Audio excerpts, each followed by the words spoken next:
Sir నమస్తే అన్న నమస్తే. సార్. ఫస్ట్ ఆఫ్ ఆల్ ఏంటంటే మీకు మా అందరి తరపున కృతజ్ఞతలు సార్. ఓకే. ఓకే. మేము రోజు చూస్తున్నాము మీరు ప్రజల తరపున గట్టిగా అడుగుతున్నారు సార్. అన్న అన్న సార్ అయితే నా తరపున ఏంటంటే సార్ ఆల్రెడీ మేము 2018లో తీసుకున్నాం సార్. ఓకే. మేము రీసెంట్ గా మా మదర్ పేరు మీద తీసుకుంటే రాలేదు. ఎందుకు రాలేదు అని వాళ్ళ అగ్రికల్చర్ ఆఫీసర్ అంటే నో డేటా ఫౌండ్ వస్తుందని అన్నారు. ఓకే.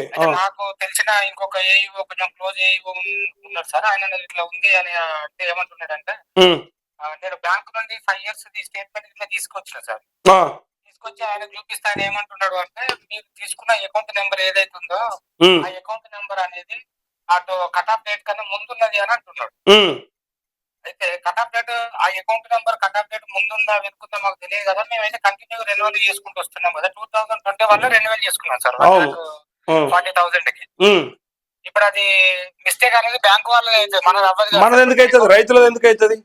ఇప్పుడు అది అకౌంట్ అప్పటిదా ఇప్పటిదా అనేది మనం చూసుకోలేము. అది అవును కదా. మనము రెన్యువల్ చేసుకున్నాం, డబ్బులు తీసుకెళ్తాము, కడతాము, మళ్ళీ తెచ్చుకుంటాము, ఇంతవరకు మనకు తెలుసు. అంతే అంతే. కానీ ఈ అకౌంట్ అదే అకౌంట్ వస్తున్నారా, ఎవ్రీ ఇయర్ కొత్త అకౌంట్ ఇస్తున్నారా అనేది మనకు తెలియదు. అది తెలియదు. ఇంకోటి తెలుసా, టెక్నికల్ ఇష్యూస్ అంటారు కదా. టెక్నికల్ ఇష్యూస్ ఏమన్నా రైతు తప్పు, రైతుకు సంబంధం ఉందా ఏమన్నా? అవన్నీ తెలిస్తే మనము ఇంత గాబర పడం కదా. అట్లా కాదు, అవి తెలిస్తే మనమే బ్యాంక్ మేనేజర్ అవుతాం, మనమే ఎమ్మెల్యే అవుతాం కదా.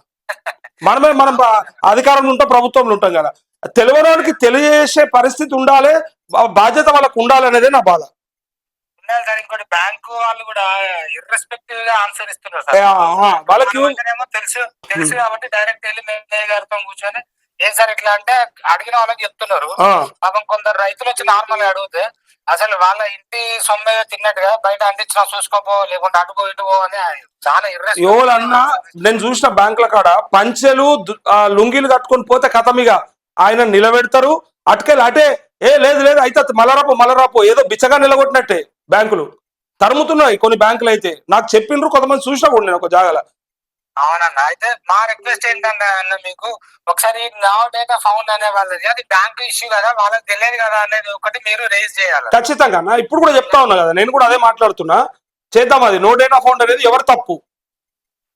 అవును, ఇప్పుడు మనం వెళ్తాము రెగ్యులర్ గా రెన్యువల్ చేసుకుంటాం వస్తున్నాం, అంతేగాని ఈ అకౌంట్ నెంబర్ 5 years కంప్లీట్ అయింది బిఫోర్ తీసుకున్న ఆ అకౌంట్ నెంబర్ గురించి మనం ఆలోచించాం కదా. మనకు అది తెలియదు, తెలిసినా మనకు అది సంబంధం లేదు, మనకు అవసరం లేదు.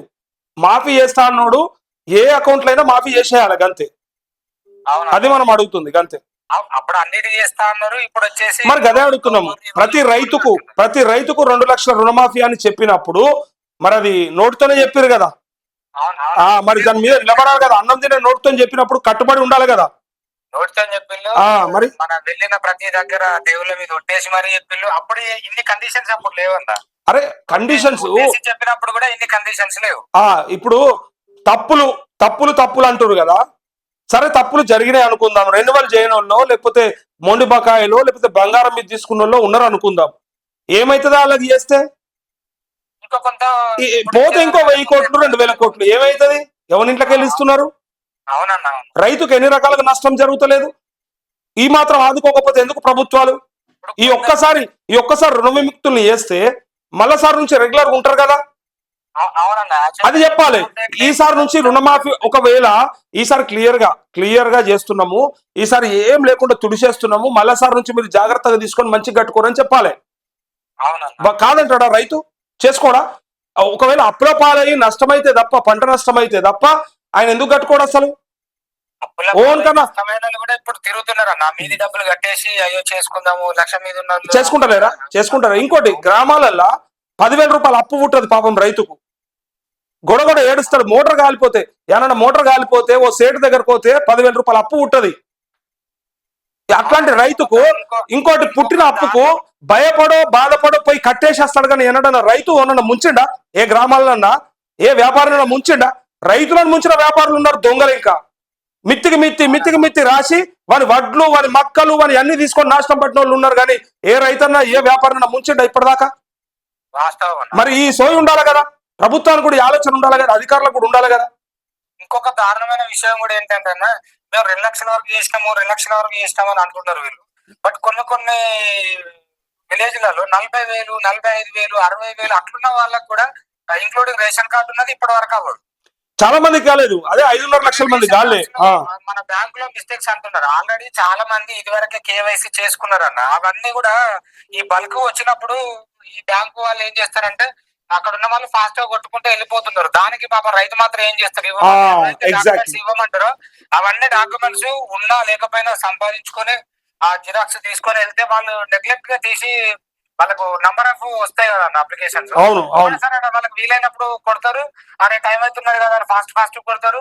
ఇట్లా రకరకాల మిస్టేక్స్ ఎంట్రీ చేసే వాళ్ళ దగ్గర కూడా ఉంటాయి. కాదు వాళ్ళ పాప ఇప్పుడు ఈ రైతు అనేటైనా చాలా నష్టపోవాల్సి వస్తుంది. 40,000 గురించి ఇప్పటికి ఒక్కొక్కరు 5-6 సార్లు బ్యాంకుల చుట్టూ తిరుగుతున్నారు, ఏ ఊరి చుట్టూ తిరుగుతున్నారు. ఎవరు మళ్ళీ ఆన్సర్ కూడా కరెక్ట్ ఇది ఇవ్వండి అది ఒక్కసారి రైతు అన్న, ఒక రైతు బ్యాంక్ కాడికి వెళ్ళి ఆయనకున్న ఆధార్ కార్డు, పాన్ కార్డు ఉంటే పాన్ కార్డు ఇస్తారు, లేదా రేషన్ కార్డు, దాంతో పాటు ఈ పట్టా passbook, loan account detail, loan passbook ఇస్తాడు కదా.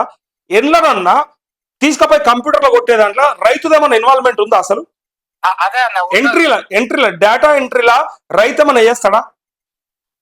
ఇంకోటి, నువ్వు తప్పుడు కాగితం ఇస్తే ఎంట్రీ చేయవు కదా, నువ్వు అసలు ఎంట్రీ చేయవు కదా. ఓకే, అక్కడ వ్యవసాయ శాఖ దగ్గర ఉన్న డేటా ఇవాళ ఉన్నది కదా, అది బ్యాంకులు పంపించిందా రైతు ఇచ్చిండు? అక్కడ బ్యాంకులు పంపించిన డేటా అది.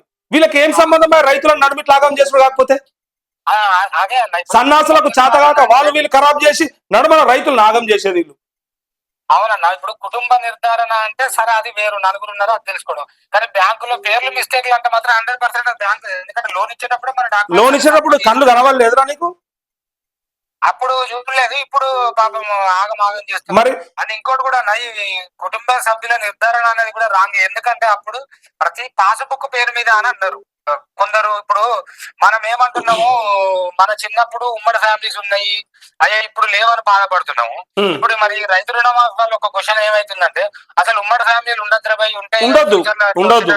ప్రభుత్వానికి ఏంటంటే రుణమాఫీ రావాలంటే మీరు ఏర్వాడు మీ సంసారాలు వేరు పెట్టుకోండి, మీరు వేరుగా ఉండు అని చెప్తున్నారు. అది ఇండైరెక్ట్ గా అసలు డైరెక్ట్ గానే చెప్తున్నట్టున్నది.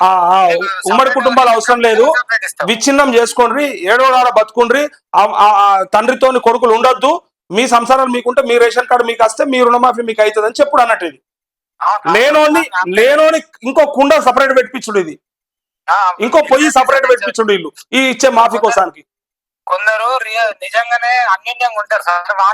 వాళ్ళంతటా వాళ్ళ అరబిడ్డ సంవత్సరం నువ్వు వేసుకోరా మనకి గుర్తులేదు అనే రకంగా వీళ్ళే అదే చెప్తున్నా కదా. స్టార్టింగ్ అయితే పాస్బుక్ ప్రకారం అన్నారు, పాస్బుక్ ప్రకారం ఇస్తే సరిపోతుంది. స్టార్టింగ్ అనలేరు, మొదలు రేషన్ కార్డు అన్నారు, మొదలు రేషన్ కార్డు ప్రామాణికం అన్నారు. ఆడికెళ్ళి తీసుకొచ్చి నాలంటోడు గట్టిగా వర్రి రేషన్ కార్డు లేని వాళ్ళకి ఎట్లా మరి చేయరా, 10 ఏళ్ల నుంచి రేషన్ కార్డు ముసల్ముండ కొడుకు ఇవ్వకపోయని అన్నారా లేదా? అంటేనే కదా ముందరకు వచ్చింది. ఇది రేషన్ కార్డు లేదు, పట్టా పాస్బుక్ ప్రామాణికం అని వాళ్ళే కదా చెప్పింది. మరి ఇంకోటి కూడా అంటానా, రైతులు ఇట్లా బాధపడుతున్నారా? గ్రామాలలో ఇట్లా తిడుతుర్రు రైతులు, గ్రామాలలో తిడుతుర్రు, బయటకు పోతే తెలుస్తుంది ఇలా ఒక్కని కదా నాయకులకు. మరి నాకు తెలిసినంత వరకు అయితే 50 to 55% అయింది, ఇంకా 45% అసలు అవ్వలేదు. చాలా మంది అవ్వని వాళ్ళు ఉన్నారు. ఇంకోటి వీళ్ళ 2 లక్షలు ఇవ్వండి అనేది కూడా ఎవరు అనలేదు. నువ్వు నీకు బడ్జెట్ లేకుండా ఇంకో ప్రాబ్లం 1,00,000 పెట్టాల్సింది, 1,50,000 పెట్టాల్సింది. అది పెట్టింది అందరికి సంపూర్ణంగా చేయాల్సింది. మరి అప్పుడు ఆయన ఎవరైతే లాస్ట్ గవర్నమెంట్ కేసీఆర్ గారు ఏదైతే మిస్టేక్ చేసిండో దానికన్నా ఇంకా పెద్ద మిస్టేక్ అవుతున్నది. నేను అదే చెప్తా ఉన్నా, అదే జరుగుతా ఉంది. లబ్ధి పొందుదాం అనుకుంటే లబ్ధి కంటే కూడా నెగిటివిటీ ఎక్కువ వస్తున్నది. ఇప్పుడు ఆల్రెడీ ఒక 55%, 45% పీపుల్ అనేది నెగిటివిటీ ఉన్నట్టే కదా అన్న. నెగిటివ్ వచ్చింది రైతులకు కూడా. ఇప్పుడు చూడు, ఒకళ్ళొకళ్ళు అట్లా సూసైడ్ చేసుకుంటే ఈ ఆవేదన ఉండదా, బాధ ఉండదా, ఆగుతుందా? నోట్ల మాట అనొద్దన్నా కూడా వస్తుంది, ఎందుకంటే చూస్తుంటే దుఃఖం వస్తుంది కాబట్టి. అంతే అన్న, ఆలోచన ఉండాలి కొంచెం అన్న. మీకు కూడా ప్రత్యేక ధన్యవాదాలు అన్న. ఎందుకంటే ఇప్పుడు ఒక యూట్యూబ్ ఛానల్ నుండి మీరు మీ ద్వారా చాలా వరకు వెలుగులోకి వస్తున్నాయి అన్న. మీకు లాగా ఒక సోయున్న మెయిన్ ఛానల్ ఎవడన్నా ఇట్లనే కనుక డైలీ ఒక 1/2 అవర్ రైతుల గురించి లైవ్ ఇచ్చుంటే ఈ పాటికి వేరే అయి ఉండేది అన్న. ఒక్క నలుగురు మాట్లాడితే గట్టిగా ఉంటుండే, అది వేరే ఉంటుండే, ఈజీగా అయిపోతుండే.